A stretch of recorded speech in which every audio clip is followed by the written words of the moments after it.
They were tall, broad-shouldered, and dark-skinned with bodies carved like statues, both of them looking like something out of a magazine. Every time they stepped outside shirtless, I felt a little tingle in my stomach, something I hadn't felt in years. I never used to be the kind of woman who stared. But that changed the summer the twin brothers moved in next door. And that's where this story begins. Not with love or even lust, but with curiosity. I was standing by the kitchen sink, scrubbing a plate I didn't really need to clean. My eyes were locked on the backyard through the window. There they were, Malik and Marcus, sweating under the sun, both pushing a heavy lawnmower like it was nothing. Their muscles glistened. Abs firm. Arms flexing. I bit my lip without meaning to. I wasn't unhappy in my marriage, but I wasn't exactly thrilled either. My husband, Rick, worked long hours, barely touched me anymore. I was his second wife, and ever since his teenage daughter moved back in, he seemed more interested in being a father than a husband. So I was left alone. A lot. And when you're alone too much, your mind starts to wander. I saw them almost every day that week. One shirtless, the other always in gym shorts that didn't hide much. They always smiled and waved at me, friendly and casual. But there was something else behind those eyes, especially Malik's. Like he knew I was watching. One afternoon, I stepped out to water the plants, pretending not to notice they were working on their porch. "Hey, neighbor," Malik called. His voice was deep and smooth. "Hey," I smiled, keeping it light. Marcus looked up too. "You always this good at pretending you're not looking?" My heart skipped. I laughed nervously. "You caught me." "Don't worry," Malik said, walking closer. "We don't mind." He winked before turning back toward the house. That wink lit a fire in my belly that stayed with me all night. That night, I lay in bed beside Rick. He was snoring, the TV playing some boring sports rerun. I turned my body away and closed my eyes, but all I could see were the twins. Their bodies. That smirk. The heat in my chest grew stronger. I slipped my hand under the covers, slowly touching myself. I imagined what it would feel like to be between both of them. My breath quickened. I knew it was wrong, but it was the first time I'd felt alive in months.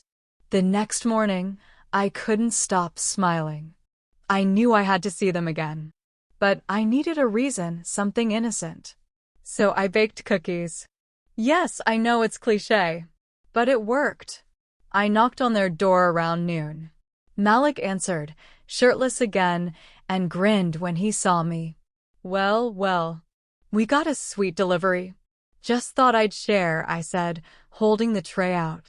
You didn't have to go through all that for us, baby, Marcus said, coming to the door behind him. Baby? That one word sent a chill down my spine. Come on in, then, Malik said. It's hot outside. I stepped in. Their place smelled like cologne and fresh laundry. A big open living room, a leather couch, and speakers playing smooth R&B in the background. I sat down while they poured us glasses of wine. It's not even 1 p.m., I teased. It's always wine time somewhere, Marcus grinned. We clinked glasses. Their eyes never left mine. You seem tense, Malik said after a while. You okay? I hesitated. Just tired, I guess. You know, married life. They both nodded like they understood. Malik leaned in, his voice low. Your husband don't know what he got. I blinked. Excuse me, I said, he repeated, staring me down. He must not know what he has. My breath caught in my throat. I could have left. Should have. But instead I stayed. The room felt hotter. Marcus got up and turned the fan on, then walked behind the couch, behind me, and his fingers brushed my neck, as if by accident. I shivered. I stood up fast. I should go. Neither stopped me. They just watched, calm and still. And as I opened the door, Malik said, Come back anytime, baby. Our door's always open. That night, I didn't sleep. I touched myself again, and this time I said their names out loud. I whispered them like a prayer. I knew I was crossing a line, but curiosity had already planted its roots inside me, and I was ready to let it grow. If you're hooked already, don't forget to like and subscribe for more bold, heart-racing tales like this one. You won't want to miss what happens when I return to their house, this time with no cookies. I wasn't supposed to go back. That night, after I dropped off the cookies, I told myself it was a mistake. I said it was just loneliness talking, just a silly, harmless moment with two men who knew how to flirt.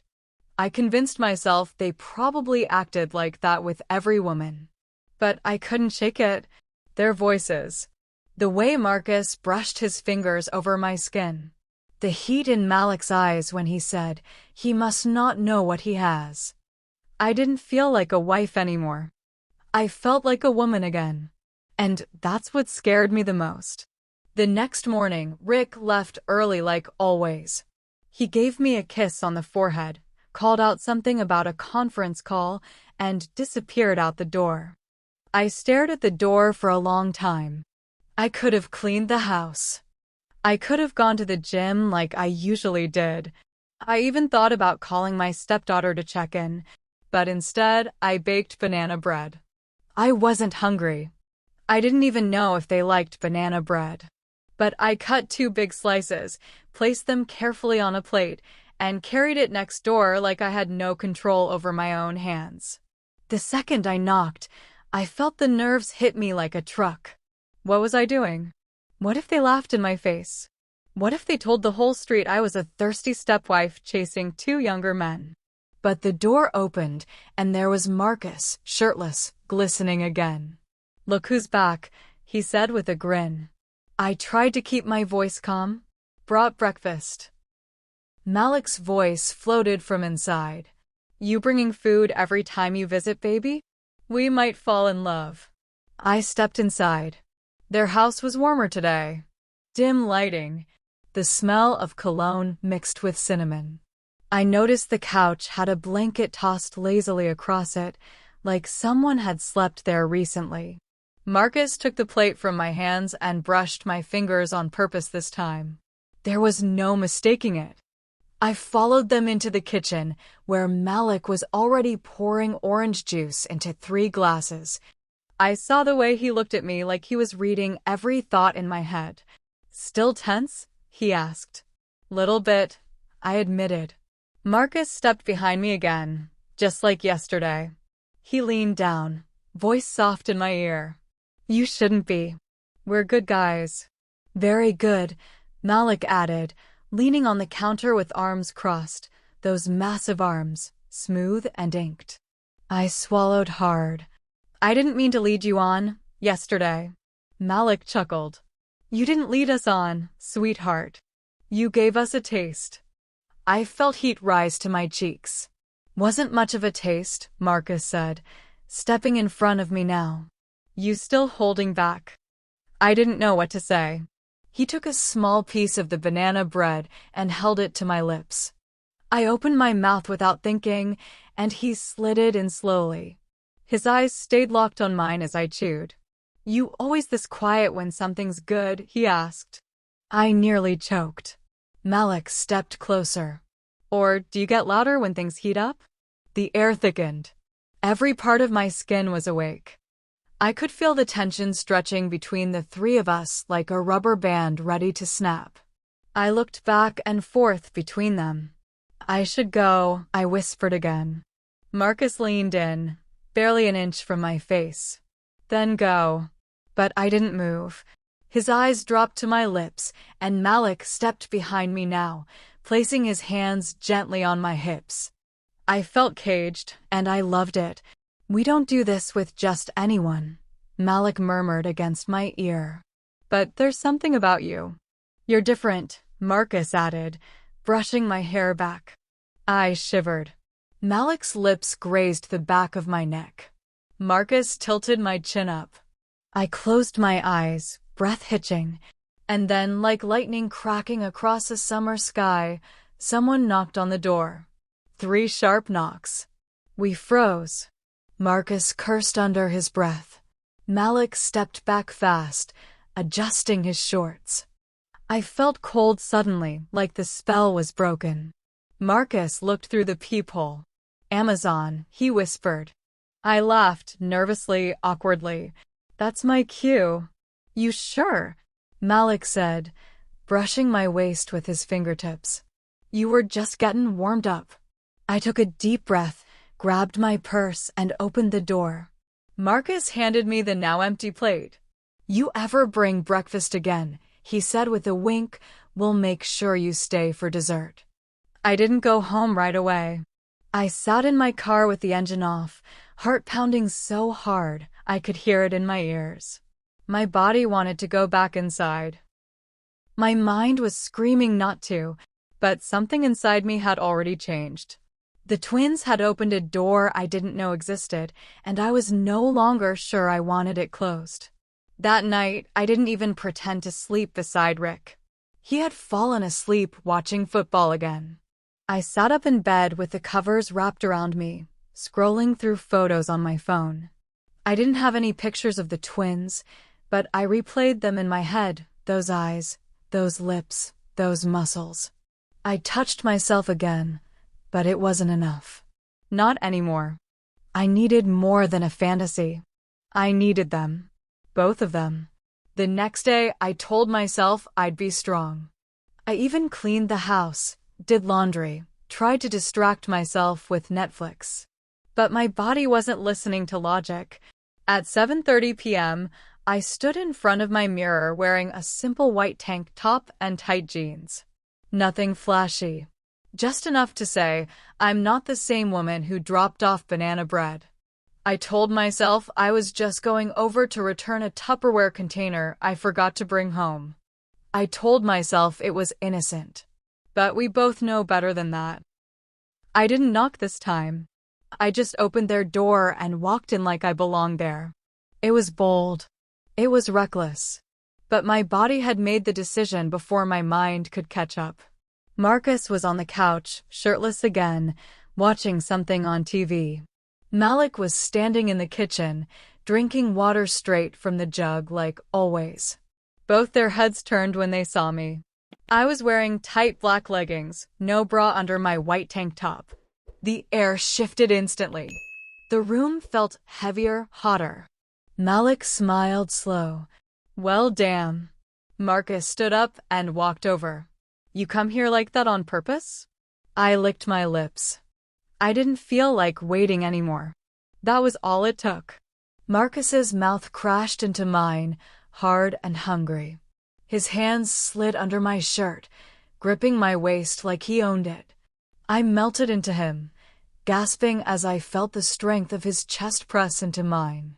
Malik came up behind me, pulling my hair back gently and whispering, "Took you long enough." I moaned before I could stop myself. My body trembled between them.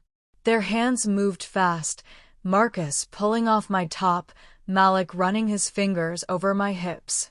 I was completely exposed now, nipples hard, skin buzzing. Marcus kissed down my neck, then my collarbone, then lower. Malik moved to my side, guiding me toward the couch. Let us take care of you tonight. I nodded, breathless. I couldn't speak. I didn't want to.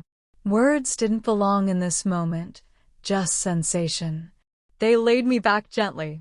Malik took off my leggings, slow and teasing, his dark eyes never leaving mine. Marcus climbed onto the couch beside me and took my hand, placing it on his chest. You sure about this? I pulled him down to kiss him again. I need this. The room blurred as heat surged through me. Malik's mouth was on my thighs, licking and teasing until I arched off the cushions. I cried out loud, raw. I couldn't remember the last time I'd felt anything like this. Marcus kissed my lips again, then down to my breasts, his tongue circling and flicking, making me gasp with every touch. Then Malik came up beside him. Their bodies were so close now, muscles pressed against mine, their skin warm and hard and perfect. "You're ours tonight," Marcus growled. "Both of us," Malik added, biting my ear. I was drowning in them. They moved me like a wave, first one taking me with his mouth, then the other trailing kisses down my back. Hands everywhere, lips everywhere, voices low and deep in my ears, saying things that made me blush and beg. I never imagined what it would feel like to be touched by two men at once, especially twin brothers who knew each other's rhythm, who worked together like music. One kissed me while the other held me tight.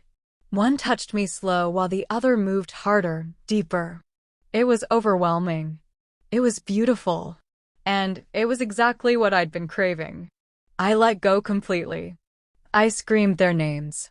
I clawed at their backs. I begged for more. They gave it to me. All night. Again and again. Until my voice was hoarse, my legs shaking, and my heart pounding like a drum in my chest. I collapsed between them, sweating and breathless. My skin glowed. My whole body felt like it had been set free. Marcus leaned over and kissed my forehead. "Told you we'd take care of you." Malik chuckled, brushing a hand down my back. "And we're just getting started." I didn't even have the strength to answer. I just smiled, eyes closed, floating in a haze of pleasure. We didn't talk much after. They brought me water, covered me in a blanket. One of them turned on soft music in the background. I stayed there, curled between them, completely at peace. For the first time in years, I didn't feel like someone's wife. I felt like a woman again. A wanted woman. Later that night, when I finally stood to leave, Malik walked me to the door. Marcus stayed behind on the couch, watching us with that satisfied smirk. "You okay?" Malik asked, brushing a thumb over my cheek. I nodded. "More than okay." He leaned in close. "This doesn't have to be the last time, baby.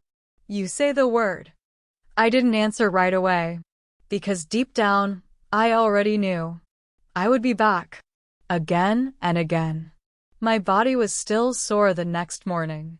A good sore, like my muscles had been awakened, like every nerve had been lit up. But it wasn't just my body that felt different. It was something deeper. A shift in my soul.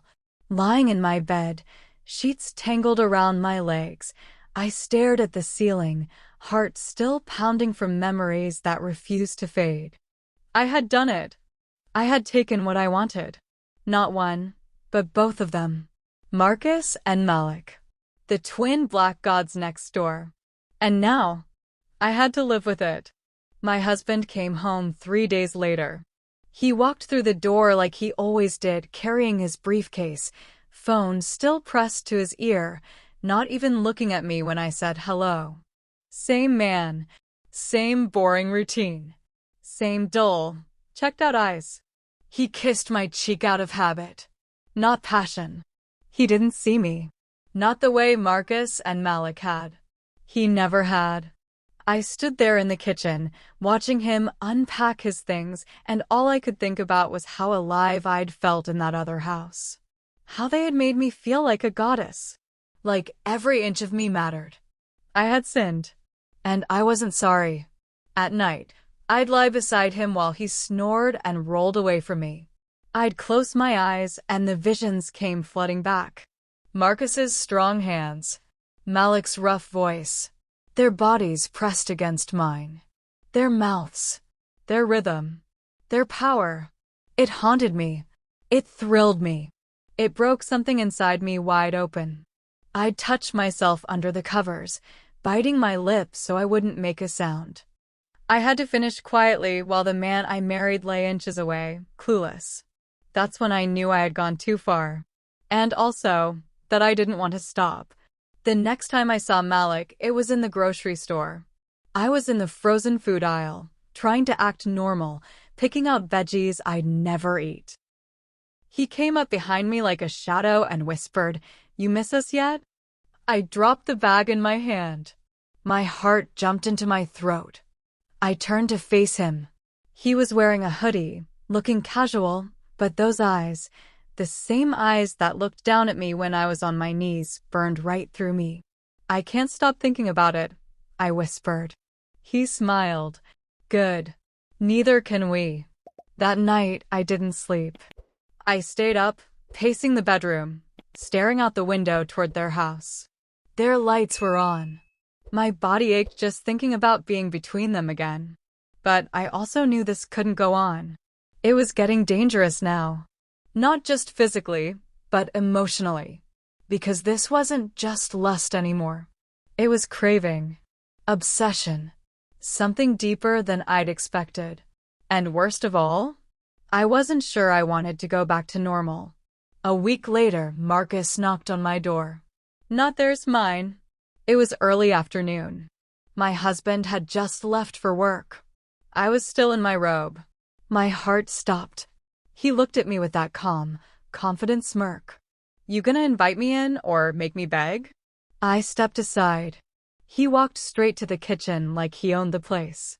Like he already knew every inch of it. Just like my body. We've been thinking about you, he said, grabbing an apple from the bowl. Wondering if you're okay? I leaned against the counter, watching him bite into it, juice running down his jaw.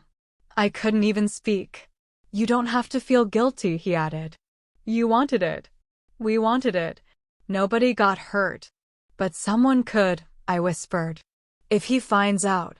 Marcus set the apple down and crossed the kitchen. He stood in front of me, close enough to feel the heat of his chest. He won't. Not unless you tell him. I looked up at him, lips trembling. And what if I want it again? He leaned in, brushing his mouth over mine, soft and slow. Then you know where to find us. For the next few weeks, I lived two lives. The good wife, the stepmother, the quiet neighbor, and then the secret lover. I'd sneak out in the evenings when my husband worked late, walk around the block, end up in their house. Sometimes just one of them, sometimes both. It never got old. Their bodies were still addictive, their energy still unmatched. But something started to change in me. It wasn't just the pleasure anymore. It was the escape, the freedom, the feeling that, for once, I had made a choice that wasn't about being someone's wife or someone's second best option. I had claimed something for myself, and I liked it. Then one night, it all crashed. I was coming out of their house at 1 a.m., wearing one of Marcus's shirts, bare legs, no underwear. And my husband was standing in the yard, waiting, his face pale, his hands clenched. He had followed me. He had seen everything. What the hell is this? He shouted. I froze. My throat went dry. My legs wouldn't move. He walked toward me, voice rising. You've been screwing the neighbors? The goddamn twins. Behind me, I heard the door open. Malik stepped out, shirtless and calm. You should go, he said to my husband. That only made him angrier. He lunged toward him, fists raised. But Marcus was already outside too. And the sight of the two of them, standing tall and still and unbothered, made my husband stop cold. He looked small next to them. Weak. He turned back to me. You disgust me. I stared at him, heart pounding. But I didn't cry. I didn't beg.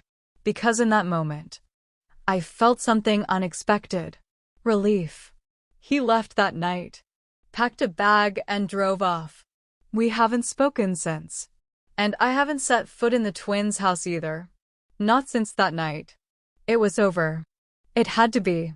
But that part of me, that wild, hungry, alive version of me they woke up, she's not going back to sleep. Ever again. Enjoyed this wild journey? Want more dramatic, mature, no holding back confessions like this one?